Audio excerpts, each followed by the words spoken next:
Another hand praise.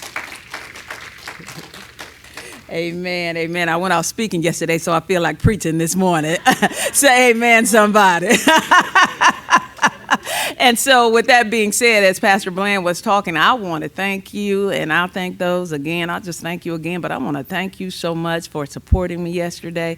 I had an absolute blast doing what God had given me to do, and it was awesome just to have the support of the women of Manasseh there. You all just make me so happy, and I'm so proud of you, and I just thank God so much for you. Thank God for each one of you this morning. And so you would think that because we've been to the beach that we are relaxed and we're rested. You would think that, but that just is not the way life is. You know, you had to come back from where you went to. And so life just happens. It keeps happening, you know. And so it behooves us to keep each other lifted up in prayer because we all have so many things that we're going through, so many things that we're facing. Life's transitions. You know, and it's not so much that change is hard, but it is the resistance to the change that's hard. And so when you can go with the flow, things won't be so hard. But if you're bucking against what's going on, it's going to be kind of hard for you. So we thank God for the changes that come, and we thank God for the grace that he continues to give us in times of change, And so we thank God for the distance that we've gone in the United Kingdom stage, and I would that you would turn your Bibles with me to 1 Samuel, the 23rd chapter. 1 Samuel, the 23rd chapter. So we're just taking our time because we're just here and we're just going through the Bible, and, you know, we'll just taking our time so we can get an understanding of what it is that we're doing so that when we hear this talked about or when we are reading, we'll have some type of understanding and it won't be so difficult for us. So let me ask this question. How many of you have ever started out with some people that you've had to cut out of your life, that you've had to let them go? How many of you have ever started out with some people, but you didn't end with those people? You lost them along the way, and they were lost along the way for one reason or another. One reason they might have been lost along the way is because they couldn't stand to see you blessed. And so everybody is not going to be in your corner when God begins to bless you. Now, I won't say when God begins to bless you. I'll say when God is blessing you, because he's blessing you all the time. He's blessing you all the time. And not only is he blessing you all the time, but he's blessing them all the time. But they just can't stand to see the blessing that God has for you. And so a lot of times the people who start out with you, they may start out clapping for you. But somewhere along the way, they end up thinking that ought to be me. Or why isn't it me? And so you have to leave those people behind. And that's kind of what happened with Saul and David. Saul started out, he was happy for David because David rescued them from a perpetual enemy. The Philistines had a champion by the name of Goliath, and David had the courage to stand up to him when the people in Saul's army did not have the courage, nor did Saul have the courage to stand up against Goliath. And so he started out clapping. He started out in David's corner. But as time would go on, as the people began to shower their adoration and their admiration upon David, he began to be filled with envy and jealousy, and he just could not take it. It ended up where David, now we come to a point, he's on the run for his life. He's a fugitive in his own land. And how many of you know that it feels horrible? It is not a good feeling when you feel like an outlaw in your own land. In your own land, in your own house. In your own house, the people that you've done stuff for, the people that you've protected, the people that you have provided for, they turn on you like you are somebody they don't even know. And so he had to start to run for his life. He had to run because Saul, at all costs, he didn't spare anything. He neglected what he was assigned to do. His assignment was to be the king.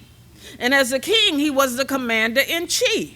So as the commander-in-chief over these armies, then you are assigned to watch over the kingdom.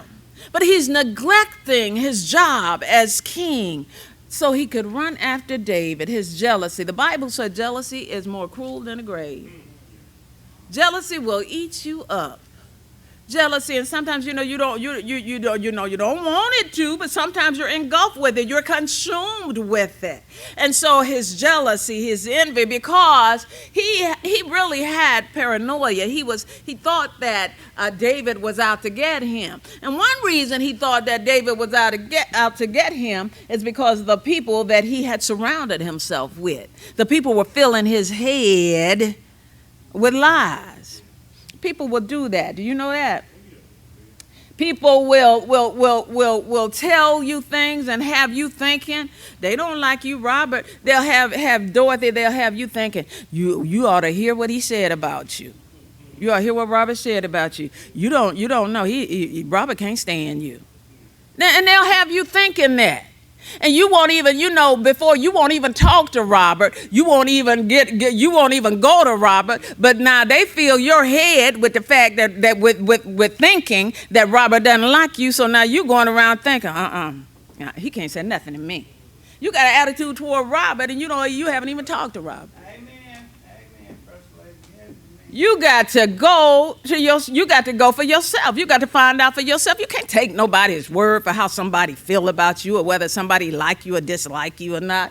And then, okay, all right. Maybe not. He might not. And so what? You know what I mean?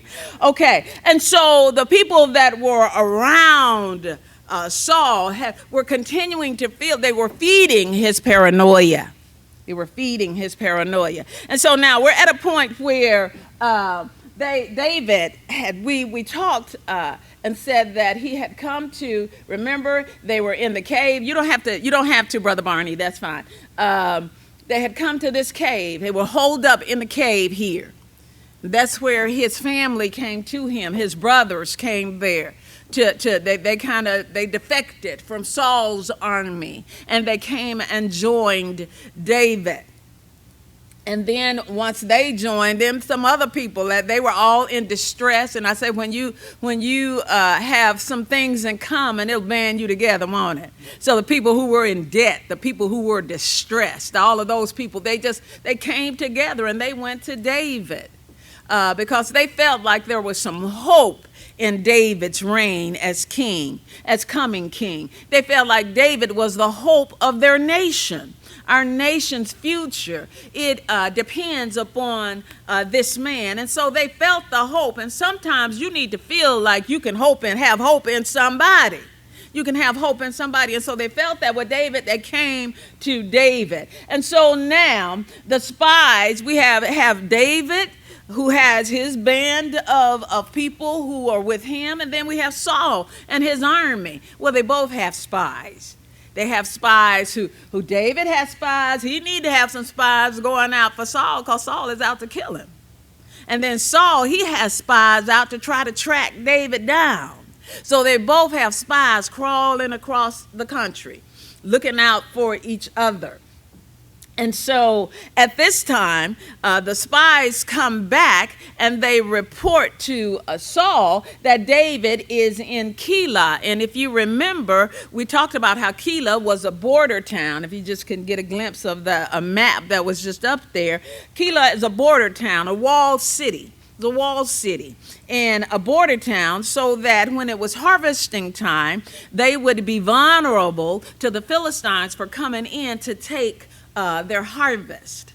And so they were being attacked by the Philistines. And so David wanted to go and help them. But now whose job was it to help them?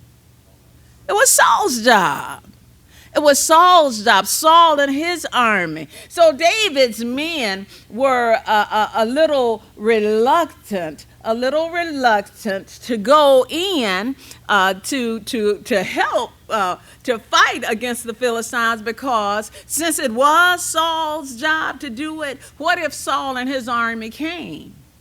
Then you would have a clash of David and David's men. And then you would have a clash of Saul and his army. And the men were reluctant because they did not want to fight against their own people. They wanted to fight against the Philistines because, as I said, they were their long-time, perpetual enemies. And so it was acceptable to fight against them, but they did not want to fight against their brothers. And we can understand that. And so David sought the Lord for help. And look at chapter 23, verse 2. Therefore David inquired of the Lord, saying, shall I go and smite these Philistines? And the Lord said unto David, go and smite the Philistines and save Keilah. And David's men said unto him, behold, we be afraid here in Judah. How much more then if we come to Keilah against the armies of the Philistines? And then David inquired again. So I'm going to ask a question of you this morning, a question for discussion. You tell me what you think. How important is it for a leader to seek guidance? How important is it for a leader to seek guidance? How important is it for a leader to have, that's why in our presidency, you have a cabinet of people. You have a cabinet of people. And so you have a cabinet of people as advisors, because the president is just one man. He might be an intelligent man, and in some cases these days it seems like he's not so intelligent, but then it might be an intelligent man, but they don't know everything. And so as a leader, you need to seek some advice from somewhere else as a spiritual leader. As a spiritual leader. Okay, we know you get your direction from God. We know that. But then there's some things that's going on around here that you might not be able to see because you can't see everything. You can't see the needs of everybody. And so in a body, let's just say in an assembly, you're going to have multiple needs. You believe that? Because we all come from different places. We all come from different places, and we have different experiences, and we have different things going on in our life. Now, we all going through some of the same things, but then there are some things that we experience that are different. And so as a leader, you may not be in tune to what's going on with Sister Mary over here.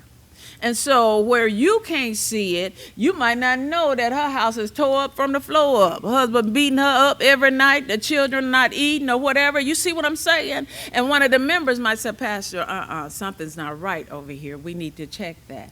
And so we need to do something about that.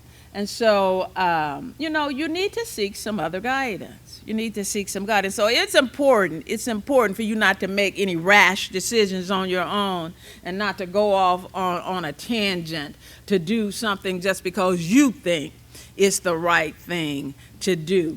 And so he sought the Lord's will, and the Lord told him, no, you go and you rescue those people. So David and his men went to Keilah and fought with the Philistines and brought away their cattle. And so it was advantageous for them, not just, to get what they got, but it was advantageous for them because they brought away after that battle, their cattle, and smote them with a great slaughter. So David saved the inhabitants of Keilah. And so, as I said, Keilah was a walled city. And so Saul's spies told him where David was. And Saul's thinking now, because he's there, he's gone into the city. The city is walled. The city is defense that if he goes in, he won't be able to get out. We can go and get him. And so Saul continued to pursue David. He was relentless in his pursuit of David. Look at verse 8. And it says, thank you, brother. And Saul called all the people together to war to go down to Keilah to besiege David and his men. And David knew that Saul secretly practiced mischief against him. And he said to Abiathar the priest, bring hither the ephod. Then said David, O Lord God of Israel, thy servant has certainly heard that Saul seeketh to come to Keilah to destroy the city for my sake. And it's something how God continued to protect him, even in the face of his enemy. God showed him every step of the way. He sought the guidance.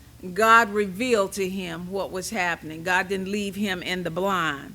And so David said unto him, thy servant has certainly heard that Saul seeketh to come to Keilah to destroy the city for my sake.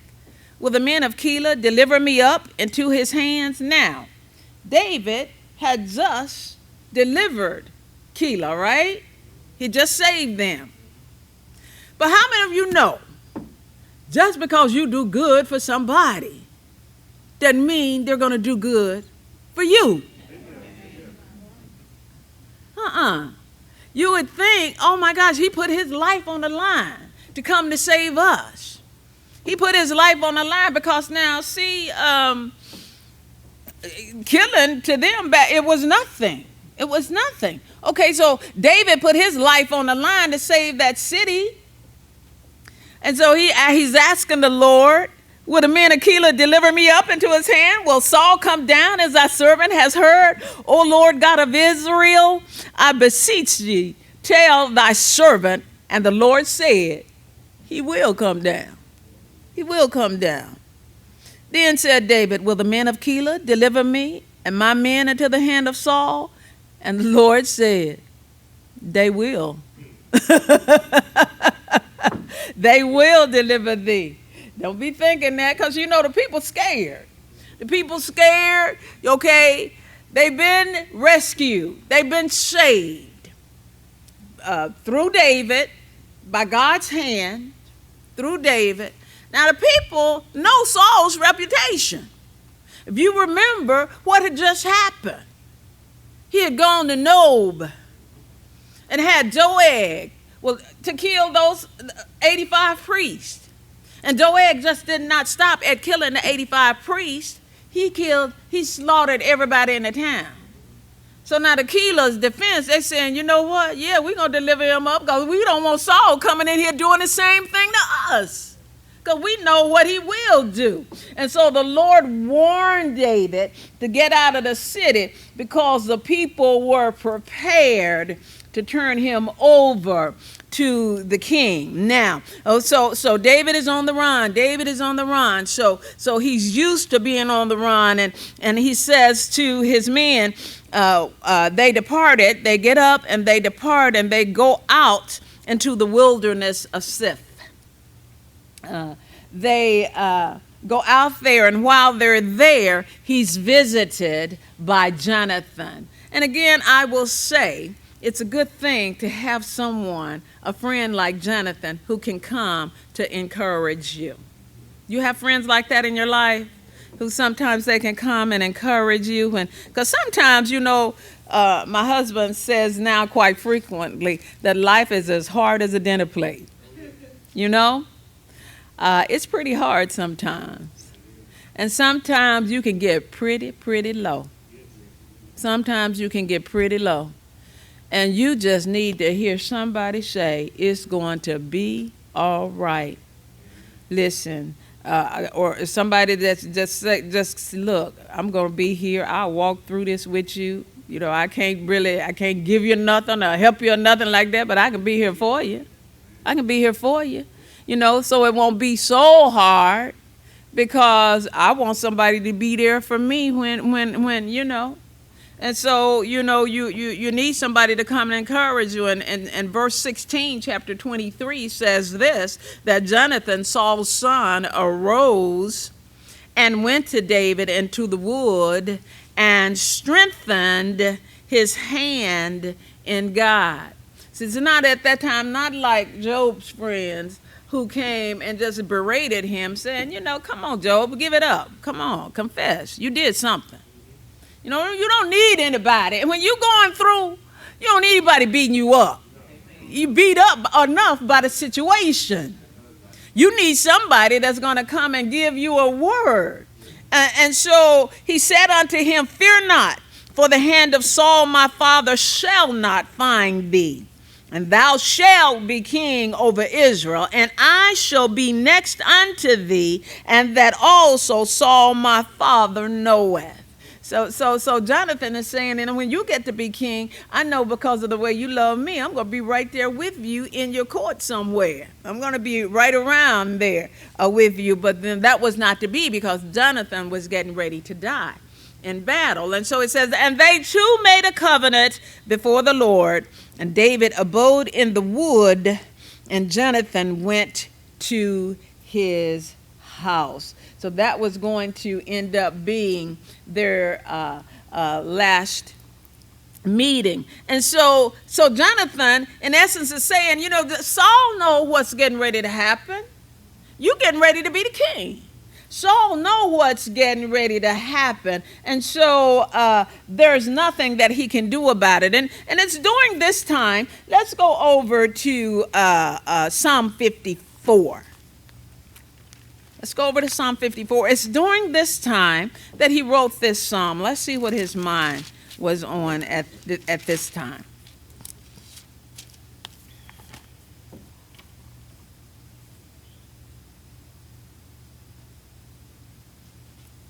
Are you there?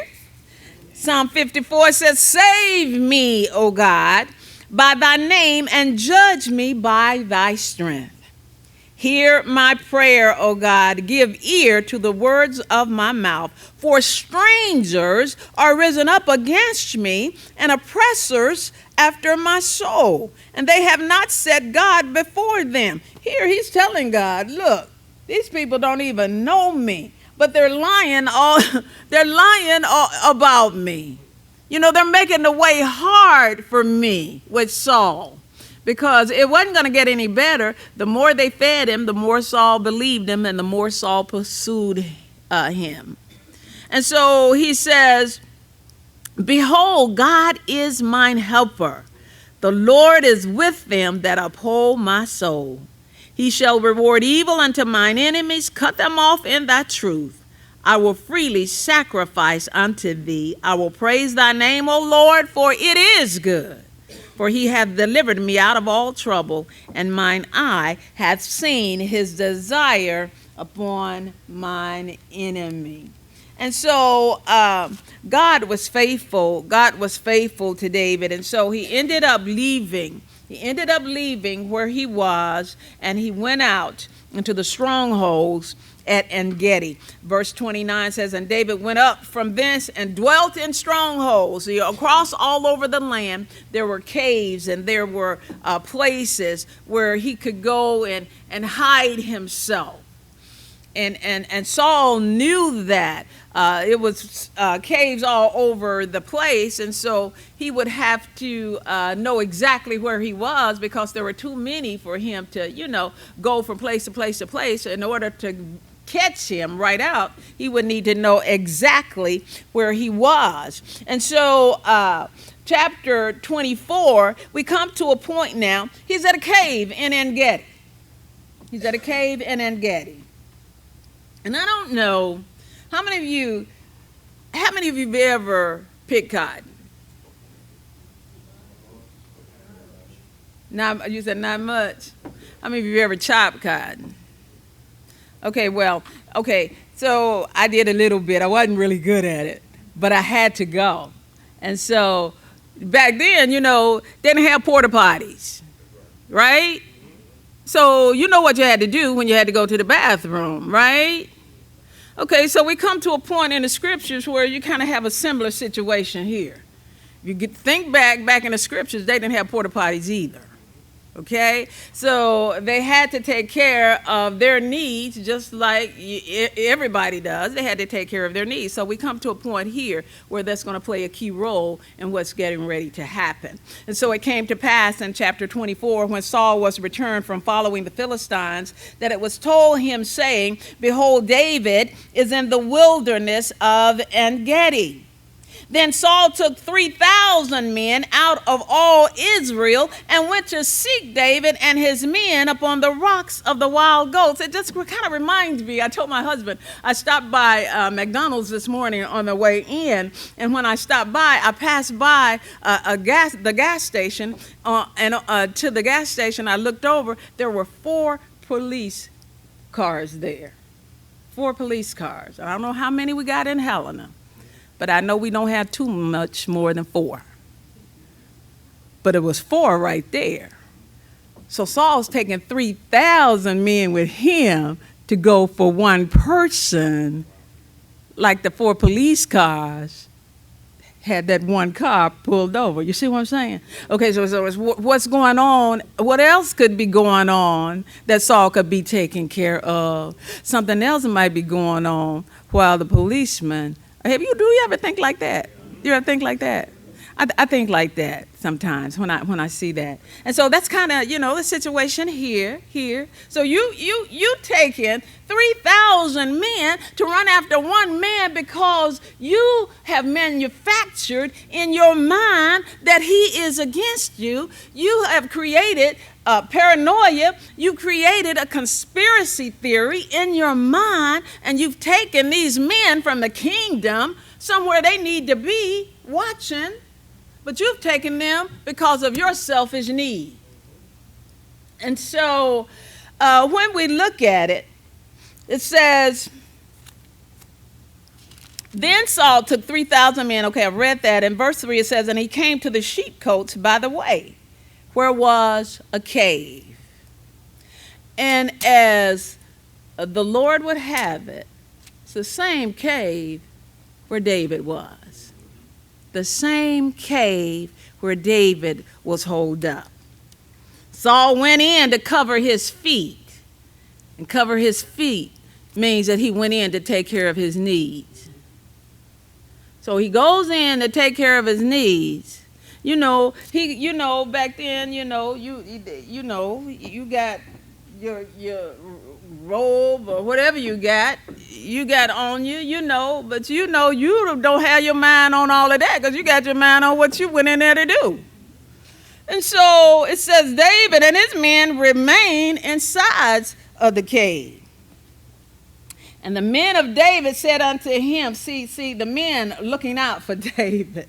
The men looking out for David. But now they have Saul, and he's in a very vulnerable position. He's at a very vulnerable position. And in verse 4 it says, the men of David said unto him, behold, the day of which the Lord said unto thee, behold, I will deliver thine enemy into thy hand, that thou mayest do to him as it shall seem good unto thee. They're saying to him, look, God doing just what he said. God, he's right here. He's right here. And all you got to do is just go get him. All you got to do is go get him. They wanted David. They're rooting for David. He's your enemy. Once you get rid of him, man, you home free. Once you get rid of him, you can stop running. Once you get rid of him, you won't have so much stress in your life. And so Saul's taking care of his business. David goes up, and you know that it is all providential. You know that God has everything under control. Do you believe that? You believe that? He does. He does. And do you believe that God has a reason for why he does things the way that he does? And a lot of times we look at it and it doesn't make sense to us. It's ludicrous many times, the way things look and the way things seem to work out. But God is so much smarter than us. So God has it all mapped out, and he has it all planned out. And it's not time for you to do that. And so then David, in verse 4, David arose. He's in a cave. My goodness, how much more? How much more? How close could you get? He arose and cut off the skirt of Saul's robe privily or privately. And it came to pass afterward that David's heart smote because he had cut off Saul's robe. Now, why do you think that? Why do you think that? See, David's people saw this as an opportunity for revenge, but David saw it as an opportunity to show mercy and to prove that his heart was right. And so the men pushed him, they urged him on to do it. No, I'm not doing that. And even after he cut off his robe, it wasn't like he stabbed him or anything. He just cut off a piece of his robe. But it smote him in his heart. So why do you think that? Why do you think he felt bad after he did that? Why do you think that? Anybody?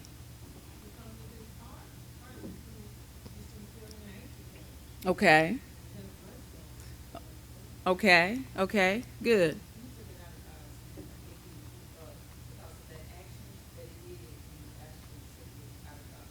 Okay. Okay. All right. All right. Anybody else? He also wanted to just let him know he could. He made it, he could get it if he wanted to. Okay. Okay. Okay. Okay. All right. And I think there's some truth to everything you said, Stephanie.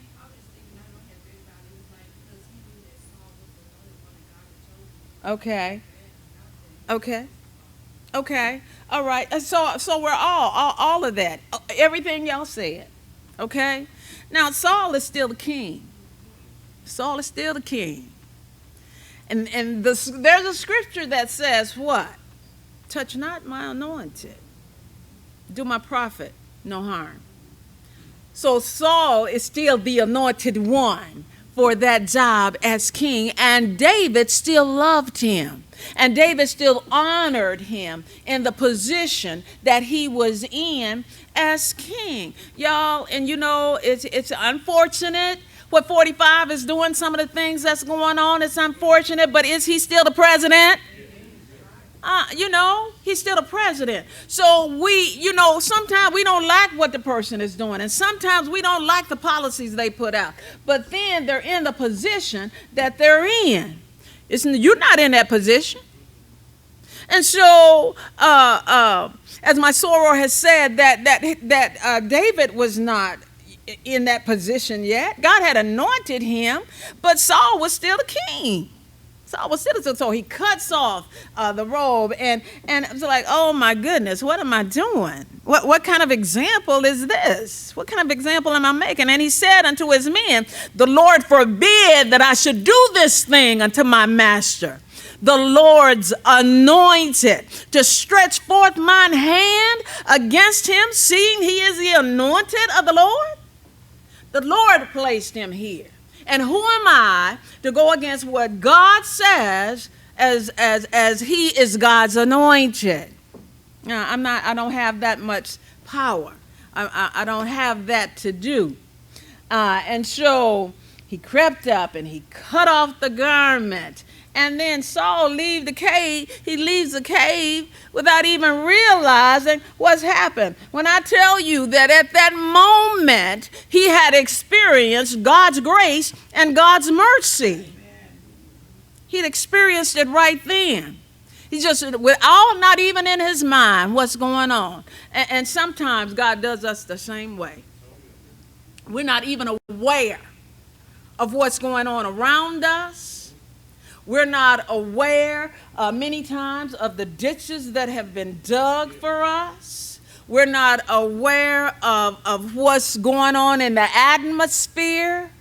But God sees around the corner. God sees so much farther down the road than we. And so he already has it orchestrated. Sometimes when there's a detour on the road, we hate detours a lot of times because they take us out of our comfort zone. They take us to somewhere, a route that we're not familiar with. And sometimes we have to leave that comfort zone, the familiar route, to go on the detour that God has placed us. But God is doing that to prevent us from running into something that's going to harm us. And so sometimes we have to detour. You know, and it's not to kill us. It might make you a little late. It might make what's happening, it may not come just when you want it. but then it's so that you will get there safely. May not get there in the timing that you want to, but you will get there safely. So David reminded the men, I know what y'all thinking, but this is God's anointed. And I don't have the right. I don't have the right to curse him like that. I don't have the right to attack him like that because he is God's anointed. And so what he had done in his mind, it was an act of disrespect. He's in this position. It's an act of disrespect. And then, in so many words, David's saying, I know the kingdom is getting ready to come to me. But see, it was going to come to him no matter what, because God had anointed him to take his place. And as someone has said earlier, it was proof that David did not intend to kill Saul. And that those who were in Saul's circle had been lying to him. So what David was doing was making Saul look like a fool, basically. Basically. You got people around you that's filling your head with lies. Okay, and so Saul goes away unknowingly, knowing that David had been there. Unknowingly. And so when Saul gets far enough away, David calls out to him. And Saul said to David, David said to Saul, I'm in verse 9. Are you there? David said to Saul, wherefore hearest thou men's words, saying, behold, David seeketh thy hurt. Are you still listening to them? Let me just show you. Let me just show you. Let me just reveal myself to you, cut myself open to you. Behold, this day thine eyes have seen how that the Lord hath delivered thee today into mine hand in the cave. And some bade me kill thee. They wanted me to kill you. My men, if it was left up to them, you'd be a dead Saul. You would be dead. But my eyes spared thee. And I said, I will not put forth mine hand against my Lord, for he is the Lord's anointed. He's steady saying, look, I don't want to, because you're still the king. I still honor you as the king. I still respect you as the king. So what they're telling you is all lies. They're telling you that. They're telling you that because they want to keep the paranoia going. He says, look, I cut off the skirt of your robe. I got it in my hand. I cut off the skirt of your robe, and I didn't harm you. It says, know thou, I'm in verse 11, know thou and see that there is neither evil nor transgression in mine hand, and I have not sinned against thee. As Sister Mary Hunter Davis says, he loved him. He still loved him. And I have not sinned against thee, yet thou huntest my soul to take it. You got me out here like I'm running like a straight-necked fool. I'm trying to save my life. You just got me out here running for my own life. And I'm tired. But I'm not trying to hurt you. You're trying to hurt me. That's all in your mind, thinking that I'm after you and after what you got. I don't want what you have, Even though the kingdom was getting ready to come to him, David didn't ask for that. When God anointed him, he was a shepherd in the sheepcote, minding his own business. The Lord judge between me and thee, and the Lord avenge me of thee, but mine hand shall not be upon you. You can do whatever you want to, but I'm not going to do it. And David, it says, and as saith the proverb of the ancients, wickedness proceedeth from the wicked, but mine hand shall not be upon thee. After whom is the king of Israel come out? After whom doth thou pursue? After a dead dog? After a flea? The Lord therefore be judge, and judge between me and thee, and see and plead my cause, and deliver me out of thine hand. And so Saul, at this time, then Saul, he acknowledges his error. He acknowledges it. And you can see that Saul had a very confused state of mind. Okay, how many of you know what it's like to be confused in your mind? Come on, can you admit that this morning? You ever been confused in your mind? I had some confusion. Saul had a confused state of mind. You know, I believe probably, I keep saying he was paranoid. You know, that's a type of mental illness. Can I say to you this morning that mental illness is real? Can I say that to you this morning? And let me just put out just a public service announcement. Stop ignoring it. Stop ignoring it. Every one of us in here probably have someone in our family, and it might be us. It really might, who probably has some type of mental illness, and we're looking at it, calling it something else. We're looking at it, calling it something else. Well, Saul had, if Saul had been diagnosed, if someone had prescribed him a proper medication, he probably would have been all right. And sometimes that's all that has to happen with us. If we stop attaching a stigma to it and stop calling it something that it's not, and look at it as a reality. Look at it as reality. And so his mind was confused. And sometimes you need somebody to help you untangle the thoughts that's in your mind. You need someone to help you untangle the thoughts in your mind. So this was a reality check for him. Lifted up his voice. David's looking at him. David is still acknowledging him as king, and Saul lifted up his voice. He says, "Is that thy voice, my son David?" You know, he's going between calling him the son of Jesse, and then, you know, my son David. When he's calling him the son of Jesse, he's hot. He hot. But when he's calling him my son David, he used to calm down, and it's like he's having a moment of clarity. And David, he said to David, "Thou art more righteous than I, but thou hast rewarded me good, whereas I have rewarded thee evil. Thou hast showed this day how that thou hast dealt well with me, forasmuch as when the Lord hath delivered me into thine hand, thou killedst me not. For if a man find his enemy, will he let him go well away? Wherefore the Lord reward thee good, for that thou hast done unto me this day." And so